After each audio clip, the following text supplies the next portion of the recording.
ఎక్కడ కానీ చేయలే. అదేవిధంగా నాకు ప్రచారం కావాలన్నావు నాయన భాస్కర్ రెడ్డి, నీకు తెలుసో తెలీదో నీలాగా కాలేజీ చైర్మన్ అనో, ఆర్ట్స్ కాలేజ్ చైర్మన్ అనో, కూర్చో, ఆర్ట్స్ కాలేజ్ చైర్మన్ అనో, డిగ్రీ కాలేజ్ మనం చెప్పలా. నేను కాలేజ్ స్టూడెంట్ ఎస్పీఎల్గా ఉండా. నువ్వు కావాలంటే గుంటూరు దగ్గర లయోలా స్కూల్లో పోయి చూడు. నేను SPL 10th inter Chittoor PCR కాలేజీలో సెక్రటరీ చైర్మన్గా ఓడిపోయా.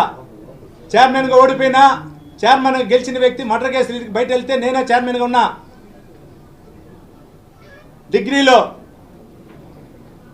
ఫస్ట్ ఇయర్ పోయి మళ్ళీ పోలా. నేను విద్యార్థి దశ నుంచి కాలేజీ చైర్మన్గా ఉన్నా. నీలా నేను చెప్పుకోవాలా. నేను ఉండేది ఇదే. 89 నుంచి చిత్తూరులో ఆ రోజు ఉన్నటువంటి వార్డు ప్రెసిడెంట్గా, తెలుగుదేశం పార్టీ ప్రెసిడెంట్గా ఉన్నా. ఆ రోజు చిత్తూరులో తెలుగు యువత పట్టణ యువత అధ్యక్షుడిగా ఉన్నా, వైస్ ప్రెసిడెంట్గా ఉన్నా, యువత అధ్యక్షుడిగా అయినా. నాకేం ప్రచారం వల్ల 2005 నుంచి తెలుగు యువత జిల్లా యువత అధ్యక్షుడిగా ఉన్నా, జిల్లా పార్టీ వైస్ ప్రెసిడెంట్గా ఉన్నా, జిల్లా పార్టీ జనరల్ సెక్రటరీగా ఉన్నా, జిల్లా పార్టీ ప్రెసిడెంట్గా ఉన్నా. ఇన్ని పదవులు నుంచి అనిపించిన నాని, పులివర్తి నాని అంటే అందరూ తెలుసు. నీలాగా గ్లోబల్ ప్రచారం కోసం సీఎంగా ఏ రోజు వైఎస్ రాజశేఖర రెడ్డి గారు బతికున్న రోజు నువ్వు ఎక్కడ కనపల్లా. జగన్మోహన్ రెడ్డి గారు సీఎం అయిన తర్వాత, రాజశేఖర రెడ్డి గారు సీఎం అయిన తర్వాత నువ్వు వస్తే నువ్వు ఏ మూల నుంచి ఉన్నావో, నీతో పాటు ఈరోజు నువ్వు సస్పెండ్ చేసావు ఎంఆర్సీ రెడ్డి గారు అనే వ్యక్తి. అనే వ్యక్తిని కూర్చో ఉంటే నువ్వు ఒక మూల నుంచో ఉన్నావు. అది గుర్తుపెట్టుకో.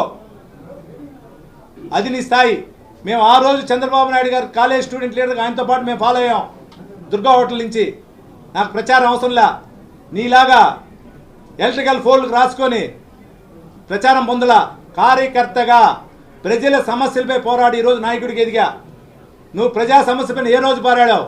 నీ సొంతానికి పోరాడావు. నీ సొంతం కోసం పోరాడి తప్పించి ఒకరోజు పోరాడావా?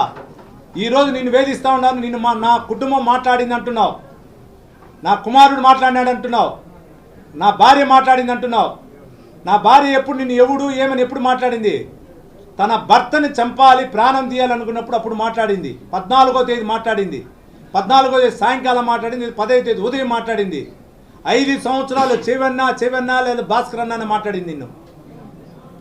నిన్ను ఆమె పైన దాడి చేస్తే కూడా, ఏప్రిల్ 11వ తారీఖు దాడి చేస్తే కూడా బై ఎలక్షన్ వచ్చింది. మేలో బై ఎలక్షన్ వచ్చింది. మా ఊరు పులివర్తి వారిపల్లి బై ఎలక్షన్ పెట్టారు. బై ఎలక్షన్ పెడితే బై ఎలక్షన్ నువ్వు మా ఊరికి వస్తే కూడా చెవెన్నా కాఫీ తాగు అని గౌరవించింది నీకు. ఆ రోజు ఏ రోజు ఆమె నీకు గౌరవించకుండా పోలా. 14వ తేదీ సాయంత్రం నా పైన దాడి జరిగిన తర్వాత ఆయన మాట్లాడింది. నా కుమారుడు మాట్లాడిన ఆ తర్వాత మాట్లాడినావు.